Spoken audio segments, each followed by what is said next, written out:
The science delusion is the belief that science already understands the nature of reality in principle, leaving only the details to be filled in. This is a very widespread belief in our society.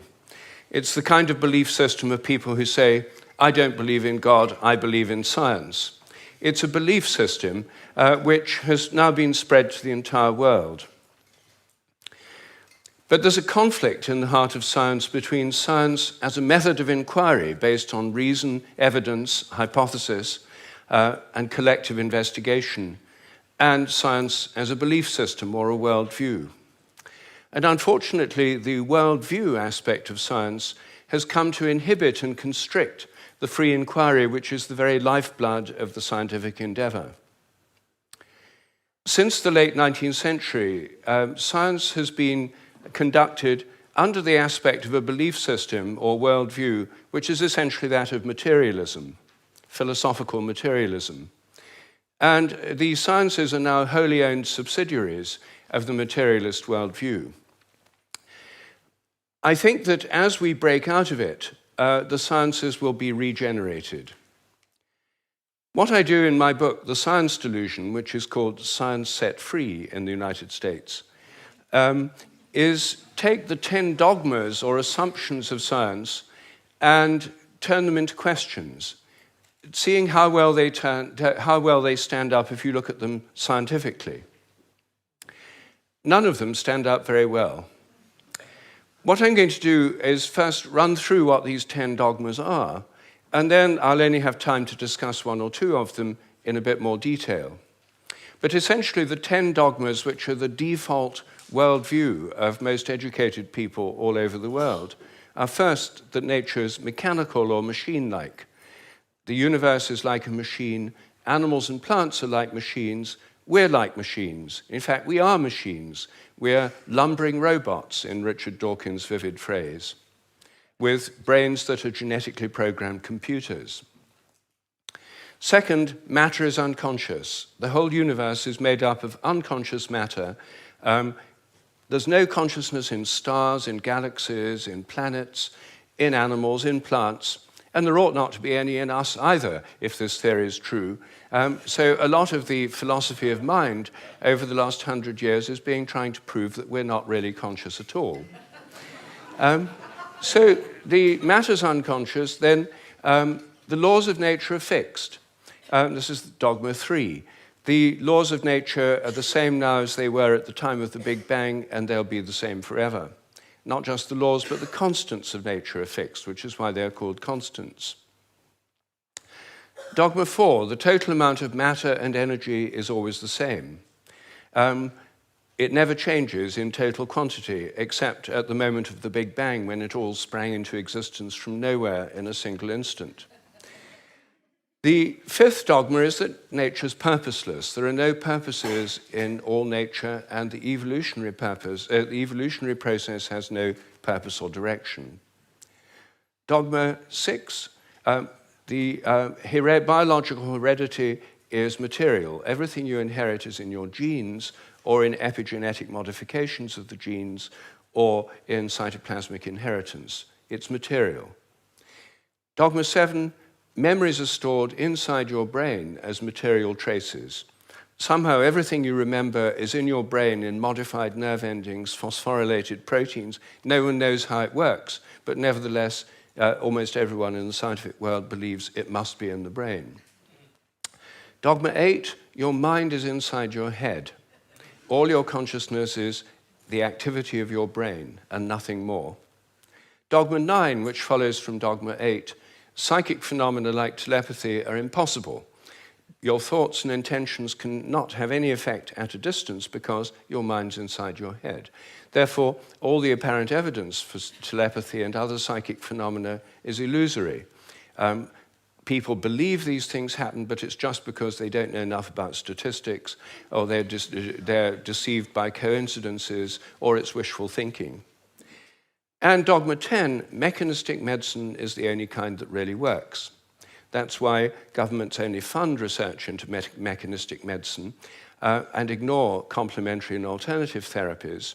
Those can't possibly really work because they're not mechanistic. They may appear to work because people would have got better anyway, or because of the placebo effect. But the only kind that really works is mechanistic medicine. Well, this is the default worldview, which is held by almost all educated people all over the world. It's the basis of the educational system, the National Health Service, the Medical Research Council, governments, and it's just the default worldview of educated people. But I think every one of these dogmas is very, very questionable. And when you look at it, they fall apart. I'm going to take first the idea that the laws of nature are fixed. This is a hangover from an older worldview before the 1960s, when the Big Bang theory came in. People thought that the whole universe was eternal, governed by eternal mathematical laws. When the Big Bang came in, then that assumption continued, even though the Big Bang revealed a universe that's radically evolutionary, about 14 billion years old, growing and developing and evolving for 14 billion years, growing and cooling, and more structures and patterns appear within it. But the idea is all the laws of nature were completely fixed at the moment of the Big Bang, like a cosmic Napoleonic code. As my friend Terence McKenna used to say, modern science is based on the principle, give us one free miracle and we'll explain the rest. And the one free miracle is the appearance of all the matter and energy in the universe and all the laws that govern it from nothing in a single instant. Well, in an evolutionary universe, why shouldn't the laws themselves evolve? After all, human laws do, and the idea of laws of nature is based on a metaphor with human laws. It's a very anthropocentric metaphor. Only humans have laws. In fact, only civilized societies have laws. As C.S. Lewis once said, to say that a stone falls to earth because it's obeying a law makes it a man and even a citizen. It's a metaphor that we've got so used to, we forget it's a metaphor. In an evolving universe, I think a much better idea is the idea of habits. I think the habits of nature evolve. The regularities of nature are essentially habitual. This was an idea put forward at the beginning of the 20th century by the American philosopher C.S. Peirce. And it's an idea which various other philosophers have entertained, and it's one which I myself have developed into a scientific hypothesis, the hypothesis of morphic resonance, which is the basis of these evolving habits. According to this hypothesis, everything in nature has a kind of collective memory. Resonance occurs on the basis of similarity. As a young giraffe embryo grows in its mother's womb, it tunes in to the morphic resonance of previous giraffes. It draws on that collective memory. It grows like a giraffe, and it behaves like a giraffe because it's drawing on this collective memory. It has to have the right genes to make the right proteins, but genes, in my view, are grossly overrated. They only account for the proteins that the organism can make, not the shape or the form or the behavior. Every species has a kind of collective memory. Even crystals do.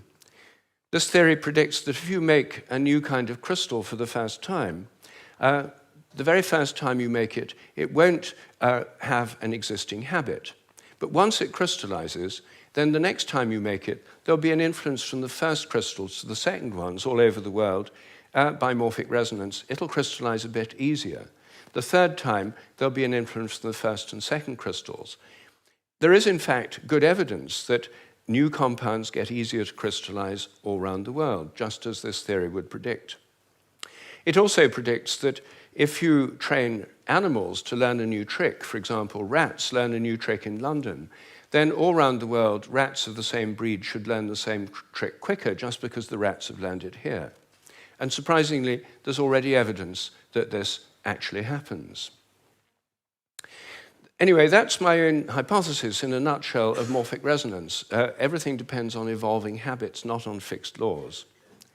But I want to spend a few moments on the constants of nature too, because these are, again, assumed to be constant. Things like the gravitational constant, the speed of light, are called the fundamental constants. Are they really constant? Well, when I got interested in this question, I tried to find out. they're given in physics handbooks. Handbooks of physics list the existing fundamental constants, tell you their value. But I wanted to see if they'd changed, so I got the old volumes of physical handbooks. I went to the Patent Office Library here in London, and they're the only place I could find that kept the old volumes. Normally people throw them away when the new values come out. They throw away the old ones. When I did this, I found that the speed of light dropped between 1928 and 1945 by about 20 kilometers per second. It's a huge drop because they're given with errors of any fractions of decimal points of error. And yet, all over the world, it dropped, and they were all getting values very similar to each other with tiny errors. And then in 1945, it went up, 48, it went up again. And then people started getting very similar values again. I was very intrigued by this, and I couldn't make sense of it. So I went to see the head of metrology at the National Physical Laboratory in Teddington. Metrology is the science in which people measure constants. And I asked him about this. I said, what do you make of this drop in the speed of light between 1928 and 1945? And he said, oh dear, he said, you've uncovered the most embarrassing episode in the history of our science. So I said, well, could the speed of light have actually dropped? And that would have amazing implications if so. He said, no, of course it couldn't have actually dropped. It's a constant. So, well then how do you explain the fact everyone was finding it going much slower during that period? Is it because they were fudging their results to get what they thought other people should be getting, and the whole thing was just produced in the minds of physicists? We don't like to use the word fudge. I said, well, what do you prefer? He said, well, we prefer to call it intellectual phase locking.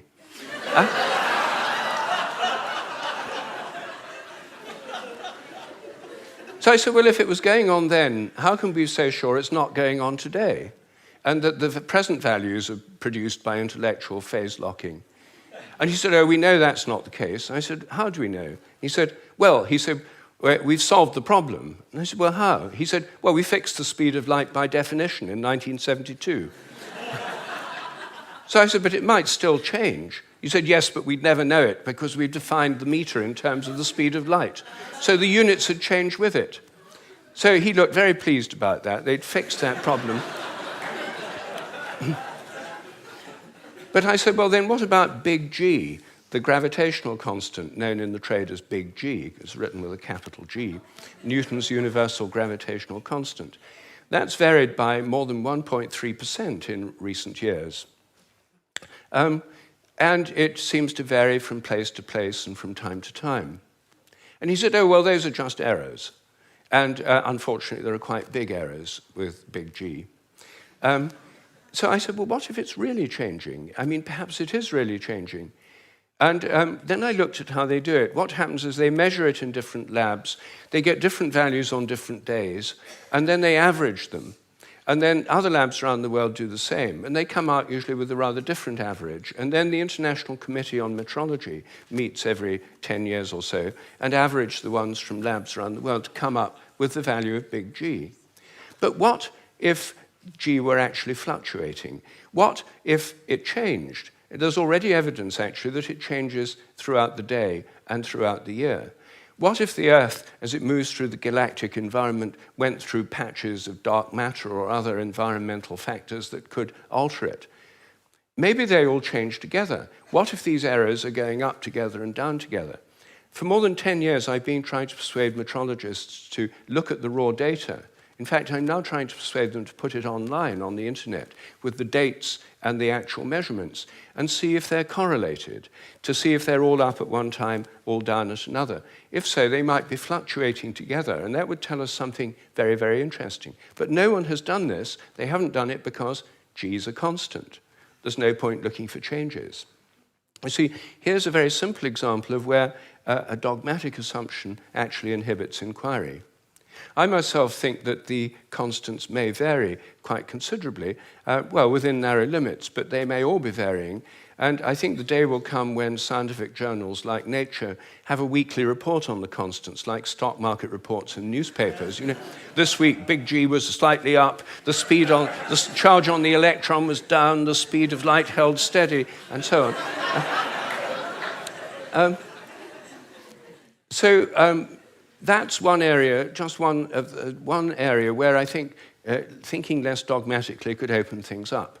One of the biggest areas is the nature of the mind. This is the most unsolved problem, as Graham just said, that science simply can't deal with the fact we're conscious. And it can't deal with the fact that our thoughts don't seem to be inside our brains. Our experiences don't all seem to be inside our brain. Your image of me now doesn't seem to be inside your brain, yet the official view is there's a little Rupert somewhere inside your head, and everything else in this room is inside your head. Your experience is inside your brain. I'm suggesting actually that vision involves an outward projection of images. What you're seeing is in your mind, but not inside your head. Our minds are extended beyond our brains in the simplest act of perception. I think that we project out the images we're seeing, and these images touch what we're looking at. If I look at you from behind, you don't know I'm there. Could I affect you? Could you feel my gaze? There's a great deal of evidence that people can. The sense of being stared at is an extremely common experience, and recent experimental research suggests it's real. Animals seem to have it too. I think it probably evolved in the context of predator-prey relationships. Prey animals that could feel the gaze of a predator would survive better than those that couldn't. This would lead to a whole new way of thinking about ecological relationships between predators and prey, also about the extent of our minds. If we look at distant stars, I think our minds reach out in a sense to touch those stars and literally extend out over astronomical distances. They're not just inside our heads. Now, it may seem astonishing that this is a topic of debate in the 21st century. We know so little about our own minds that where our images are is a hot topic of debate within consciousness studies right now. I don't have time to deal with any more of these dogmas, but every single one of them is questionable. If one questions it, new forms of research, new possibilities open up. And I think as we question these dogmas that have held back science so long, science will undergo a reflowering, a renaissance. I'm a total believer in the importance of science. I've spent my whole life as a research scientist, my whole career. But I think by moving beyond these dogmas, it can be regenerated. Once again, it can become interesting and, I hope, life-affirming. Thank you.